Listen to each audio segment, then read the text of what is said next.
नमस्कार दोस्तों, आइए आपका स्वागत है हमारे चैनल पर। आइए आज हम लोग वर्गमूल की प्रैक्टिस सेट करते हैं कि वर्गमूल से किस तरह के क्वेश्चन हमारे एग्जाम में आते हैं। तो पहला क्वेश्चन देखिए, एसएससी सीजीएल 2008 का पूछा हुआ क्वेश्चन है। दिया है कि निम्नलिखित संख्याओं में से कौन सी संख्या किसी भी प्राकृतिक संख्या का वर्ग नहीं है। तो किसी भी संख्या का वर्ग नहीं, तो आप जानिए कोई भी नंबर, किसी भी नंबर का जो यूनिट डिजिट होता है, मतलब आखिरी अंक वो 0 से लेकर 9 तक होता है। तो किसी भी नंबर का स्क्वायर करने का मतलब 0 अगर उसके लास्ट में, तो उसका स्क्वायर करेंगे तो उसके लास्ट में 0 आ जाएगा। अगर किसी नंबर के लास्ट में 1 है तो 1 का स्क्वायर 1, 2 का स्क्वायर करेंगे तो 2 दूना 4, 3 का स्क्वायर करते हैं तो 9, 4 का स्क्वायर करते हैं तो 16, लास्ट में 6, 5 का स्क्वायर करते हैं तो 25, लास्ट में 5, 6 का स्क्वायर करेंगे 36, लास्ट में 6, 7 का स्क्वायर करेंगे तो 49, लास्ट में 9, 8 का स्क्वायर करेंगे तो 64, लास्ट में 4, और 9 का स्क्वायर करेंगे तो 81। तो किसी भी नंबर का स्क्वायर करेंगे तो उसके लास्ट में या तो 0 होगा, या तो 1 होगा, या तो 4 होगा, 9 होगा, 6 होगा, 5 होगा, फिर 6 होगा, या 9 होगा, 4 या 1। आप देख रहे हैं कि किसी भी लास्ट में 0 से लेकर 9 तक किसी भी नंबर कवर करने पर लास्ट में 2, 2, 7, 8 कभी भी नहीं आया है। किसी भी नंबर के लास्ट में आप देख रहे हैं 2, 3, 7, 8, 2, 3, 7, 8 कभी भी नहीं आया। किसी भी नंबर का वर्ग करेंगे तो उसका जो आखिरी अंक है कि वो 2, 3, 7, 8 कभी नहीं आएगा। इसका मतलब किसी भी नंबर के लास्ट में अगर 2, 3, 7, 8 है तो इसका मतलब वो नंबर परफेक्ट स्क्वायर नंबर नहीं है। तो ऑप्शन के हिसाब से आप देख रहे हैं कि सी ऑप्शन में ही केवल लास्ट में 2 है। तो पूछा कौन सा नंबर पूर्ण वर्ग नहीं है, तो ऑप्शन कौन सा सही होगा, सी ऑप्शन बिल्कुल करेक्ट होगा। आइए अगला क्वेश्चन देखते हैं, क्वेश्चन नंबर 2। अब इसमें पूछ दिया कि कौन सा नंबर पूर्ण वर्ग नहीं है। तो आप देखिए, आप जानते हैं किसी भी नंबर के लास्ट में 2, 3, 7, 8 नहीं आता। अगर किसी नंबर के लास्ट में 2, 3, 7, 8 आ गया तो इसका नंबर वो नंबर पूर्ण वर्ग नहीं है। लेकिन ऑप्शन में से किसी भी ऑप्शन में ये नंबर नहीं है, इसका मतलब सभी के पूर्ण वर्ग होने की संभावना है। तो इस क्वेश्चन को आप करेंगे, आप करके देखें। जैसे 1024 आपको याद नहीं, ये 32 का स्क्वायर होता है। कैसे आया, आप 1024 का गुणनखंड कर लिया जाए और पेयर बना के चेक कर लिया जाए तो ये नंबर परफेक्ट स्क्वायर नंबर आपकी आएगी। इसमें से केवल आपका ये नंबर होगा 749। 749 का गुणनखंड करेंगे तो 7 से कटेगा 1, 0, 7 7 49, फिर 101। इसका मतलब यही नंबर हमारा परफेक्ट स्क्वायर नंबर नहीं है। ये गुणनखंड विधि से आपको मैंने परफेक्ट स्क्वायर नंबर निकालना बताया है कि गुणनखंड पहले कर लेंगे, फिर 2 नंबर का पेयर बना लेंगे। तो आइए अगला क्वेश्चन देखते हैं, क्वेश्चन नंबर 3।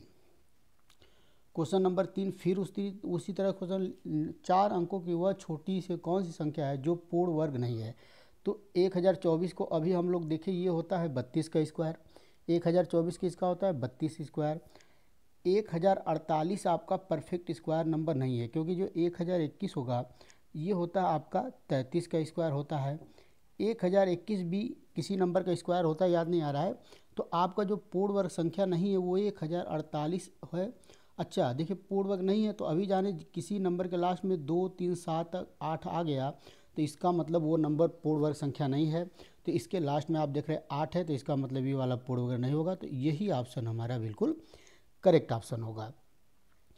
आइए अगला क्वेश्चन देखते हैं, क्वेश्चन नंबर 4। आप देखिए दोस्तों क्या दिया है, दिया है कि वह न्यूनतम संख्या जिसे 63520 में से घटाया जाए तो वह संख्या पूर्ण वर्ग संख्या बन जाए। अब सबसे पहले इसको चेक करने के लिए हमको निकालना पड़ेगा इसका परफेक्ट स्क्वायर। कैसे इसका हम लोग वर्गमूल निकालते हैं, तो 63, 5, 2, 0। आपको मैंने तरीका क्या बताया कि राइट से हम लोग 2 नंबर का पेयर बना लेंगे। राइट से 2 नंबर का पेयर, 6 बच गया, 2 से भाग देंगे, 2 दूना 4 यहाँ लिखेंगे, 2 यहाँ लिखेंगे, फिर इसको जोड़ देंगे 4 आ जाएगा, इसमें से घटाएंगे 2 आएगा, फिर 35 नीचे आ जाएगा। अब 5 बार भाग चला जाएगा, 5, 5 पचे 25, 5 यहाँ भी लिख देंगे, 5 चौके 20 और 2 22।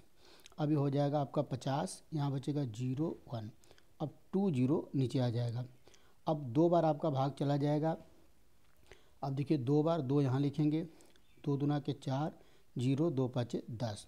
तो ये देखिए 16 जो है कि कम हो रहा। अगर यहाँ पर 1004 रहता तो ये पूरा कट जाता, मतलब ये 252 का परफेक्ट स्क्वायर होता। लेकिन 16 ज़्यादा है, तो इसका मतलब पूछा कौन सी संख्या घटा दिया जाए। तो क्या घटा दिया जाए भाई, 16 घटा दिया जाएगा, तो ये नंबर परफेक्ट स्क्वायर नंबर बन जाएगा। तो डी ऑप्शन बिल्कुल सही होगा, 16 घटाना पड़ेगा। आइए दोस्तों अगला क्वेश्चन देखते हैं, क्वेश्चन नंबर 5। फिर एक उसी तरह का एक और क्वेश्चन। अब देखिए सारे क्वेश्चन किसी न किसी एग्ज़ाम में आए हुए हैं, तो ये भी आपका MTS 2017 का पूछा हुआ क्वेश्चन है। पूछ रहा है कि निम्नलिखित में से कौन सा नंबर परफेक्ट स्क्वायर नहीं है। तो 1024 आप जानते हैं ये 32 का स्क्वायर होता है, ये होता है 38 का स्क्वायर, और ये होता है 39 का स्क्वायर। इसका मतलब ये नंबर बच गया जो परफेक्ट स्क्वायर नहीं है। आप इसकी वैल्यू निकालेंगे तो 29.59 ऐसे कुछ आएगा। तो ये अब सभी नंबर का कैसे हम चेक करें, सभी नंबर का गुणनखंड विधि से या फिर बेसिक तरीके से वर्गमूल निकालना मैंने आपको बता दिया है। जो लोग वीडियो देख रहे हैं वो पीछे जाकर वर्गमूल निकालने की मैंने 2-3 वीडियो बनाया हुआ है, तो सबको आप देख लीजिए कि कैसे कैसे वर्गमूल हम लोग निकाल सकते हैं। आइए अगला क्वेश्चन देखते हैं, क्वेश्चन नंबर 6। अब यहाँ दिया हुआ है कि x के किस मान के लिए ये नंबर एक पूर्ण संख्या होगी। तो पूर्ण मतलब 211x। तो परफेक्ट स्क्वायर निकलने का फिर वही तरीका, 2 का पेयर बना देंगे। अब 21 में भी 4 से भाग देंगे, 4 बार चला जाएगा, 4 चौके 16 और 4 यहाँ लिख लेंगे, 8 हो गया। और यहाँ घटाएंगे 5, 1 और x। अब 8 6 का 48, 6 बार भाग जाएगा, तो 6 6 के 36, 3 बच गया, 6 8 48, 3 51। तो आप देख रहे हैं कि यहाँ पे x की वैल्यू क्या होना चाहिए भाई, x की वैल्यू क्या होना चाहिए दोस्तों, 6 होना चाहिए। 6 हो जाएगा तो ये नंबर जो है कि 46 का परफेक्ट स्क्वायर नंबर बन जाएगा। 46 का परफेक्ट स्क्वायर नंबर बन जाएगा ये। तो क्या होना चाहिए x की जगह 6। आइए अगला क्वेश्चन देखते हैं, क्वेश्चन नंबर 7। अब दिया है कि इसमें एक नंबर दिया है, आप देखिए ये भी CGL 2016 का पूछा हुआ क्वेश्चन। एक नंबर दिया है कि वर्गमूल में अंकों की संख्या आपको बताना है। क्या नंबर भाई, 1 1 6 6 4 0 0। तो वर्गमूल निकालेंगे, 2 का पेयर, ये 2 बन गया, ये 2 बन गया, 1 बच गया। तो 1 में 1 से भाग 1 बार चला जाएगा, 1 1, यहाँ पे 1 बचेगा, यहाँ पर 2 हो गया, 0 6 आ गया। अब कितनी बार भाग जाएगा आप देख रहे हैं, 3 बार भाग हम लोग दे देते हैं, 3 बार नहीं जा पाएगा, 2 बार भाग जाएगा। तो फिर से एक बार भाग को देकर हम लोग चेक कर लेते हैं, तो सही है, 2 बार भाग हम लोग चला जाएगा, 2 बार से आ जाएगा, हाँ 2 से गुणा करेंगे, 4 4, फिर यहाँ 2 और यहाँ हो गया 24, यहाँ बच गया 2 2। और अब क्या उतर जाएगा आपका, अच्छा ये हम लोग गलत कर दिए कैलकुलेशन। इस क्वेश्चन को हम लोग फिर से एक बार देख लेते हैं, वर्गमूल निकाल दिया हम लोग गलत जो है। आइए इस क्वेश्चन को फिर से एक बार देख लिया जाए। क्या क्वेश्चन दिया है कि इसमें वर्गमूल में अंकों की संख्या, तो नंबर हमारा क्या है भाई, देख लिया जाए एक बार फिर से इस क्वेश्चन को दोस्तों। 1 1 1 6 6 4, हाँ एक बार 4 है, उस बार हम लोग डबल लिख दिए 4 0। तो यहाँ से ये पेयर बन गया 2 0 का, इसका पेयर बन गया और इसका पेयर बन गया। तो अब फिर से भाग देते, 1 से 1 में 1 बार, फिर यहाँ पर 1 लिखेंगे तो ये 2 हो जाएगा, फिर 1 6 आ जाएगा। आप जानते हैं कि यहाँ पर अगर 1 लिखते हैं और 1 से गुणा करते हैं तो 21 हो जाएगा, जो कि ज़्यादा होगा, तो 0 बार भाग चला जाएगा, यहाँ 0 हो जाएगा।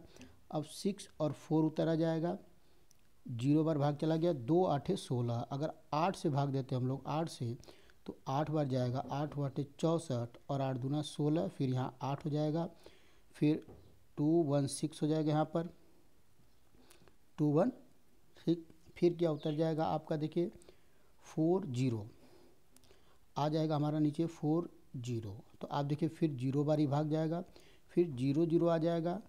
तो अब देखिए 2 बार भाग अगर चला जाता है, अगर हम लोग 2 बार भाग देते हैं या 1 बार भाग चला जाएगा, 2 बार क्योंकि ज़्यादा हो जाएगा, उसके बाद भाग आ जाएगा, तो 1 बार के बाद पॉइंट आ जाएगा। तो इस तरह जब भी अंकों की संख्या पूछे तो दशमलव के पहले जितने भी अंक 1 2 3 4 5, तो आंसर हमारा हो जाएगा 5। दशमलव बाद जैसे 23.5 आपका आता है, तो आपको केवल कितने अंक बताने हैं, 2 अंक, क्योंकि दशमलव के बाद अगर आप इसको भी जोड़ेंगे तो दशमलव के बाद आप जानते हैं कि हम लोग कितना भी जीरो बढ़ा सकते हैं। तो ये दशमलव के बाद अंक लेने का कोई मतलब नहीं है, दशमलव के पहले जितना अंक होगा वही हमारा केवल आंसर होगा। आइए अगला क्वेश्चन देखते हैं, क्वेश्चन नंबर 8। देखिए ये भी सेम उसी तरह का क्वेश्चन है। आइए फिर से, अगर आपको क्वेश्चन थोड़ा कन्फ्यूजन है तो इसमें और क्लियर हो जाएगा। जैसे नंबर दिया हुआ है 62478078, ऐसा कुछ नंबर दिया है। तो फिर इसमें 2 का पेयर बना लेते हैं, 2 2 का पेयर बन गया। अब जो है कि 7 8 8 14, 7 बार भाग चला जाएगा, 7 7 7 49, यहाँ पर 7 हो गया, इसको जोड़ देंगे 14 और यहाँ बच जाएगा आपका 3 1, फिर 4 7। अब कितनी बार भाग चला जाएगा, 14 8 बार चला जाएगा, 9 बार आपका भाग चला जाएगा, 9 बार। तो 9 9 आपका 81 हो गया, 8 बच गया, 9 चौके 36 और 36 8 44 और 9 एकम 9 4 13 और यहाँ पर 9 लिख देंगे, 9 9 18 5 1, यहाँ बच गया दोस्तों 6 बच गया। तो 80 फिर आ जाएगा, 80 आ जाएगा। अब 0 बार भाग चला जाएगा, क्योंकि आप देख रहे हैं कि ये बहुत बड़ा नंबर हो जाएगा, 0 बार भाग चला जाएगा। फिर आ जाएगा 7 8। अब 15 चौके 60, लगभग 4। अब इसके बाद पॉइंट आ जाएगा, तो 1 2 3 4, तो कितने अंक आ गए, 4 अंक आ गए। तो ऑप्शन ए हमारा बिल्कुल करेक्ट हो जाएगा। दशमलव के बाद आपको नहीं बताना है, दशमलव के पहले जितना भी आएगा वही हमारा केवल आंसर होगा। आइए अगला क्वेश्चन देखते हैं, क्वेश्चन नंबर 8। आइए दोस्तों क्वेश्चन नंबर 8 देखा जाए क्या दिया हुआ है। आपका क्वेश्चन नंबर 8 देखिए क्या दिया है कि वह संख्या जिसका वर्ग इतना और इतना के वर्ग के अंतर के बराबर होगी। इसका मतलब ये है, वह संख्या जिसका वर्ग मतलब इतना इतना मतलब 75.15 का स्क्वायर माइनस 60.12 का स्क्वायर। अब इसको सॉल्व करेंगे, एक ब्रैकेट में a प्लस बी, दूसरे में a माइनस बी से गुणा कर देंगे, तो इसकी जो वैल्यू आ जाएगी 2033.1081। अब वह संख्या, इसका मतलब कि इसका वह संख्या बताना जिसका वर्ग करने पर इतना आ जाए। इसका मतलब इसका अंडर रूट निकाल लेना, स्क्वायर रूट। तो इसका स्क्वायर रूट निकालेंगे तो 45.09 आ जाएगा, 45.09, मतलब ऑप्शन सी बिल्कुल करेक्ट हो जाएगा। ऑप्शन सी इसका सही आंसर होगा। आप देख रहे हैं कि बहुत important question SSC CGL 2004 2008 CPO SI 2005 में भी क्वेश्चन पूछा हुआ है। आइए अगला क्वेश्चन देखते हैं। तो ये क्वेश्चन हम लोग का रहा आज का लास्ट क्वेश्चन है। इतना ही क्वेश्चन आज के प्रैक्टिस सेट में। वर्गमूल से जो इंपॉर्टेंट क्वेश्चन जो एग्जाम में आए हुए थे, उन क्वेश्चन की मैंने कुछ आपको प्रैक्टिस कराया। उम्मीद है कि आपको पसंद आया होगा। तो दोस्तों इसी तरह लगातार आपको मैं प्रैक्टिस कराता रहूँगा। तब तक के लिए नमस्कार, धन्यवाद।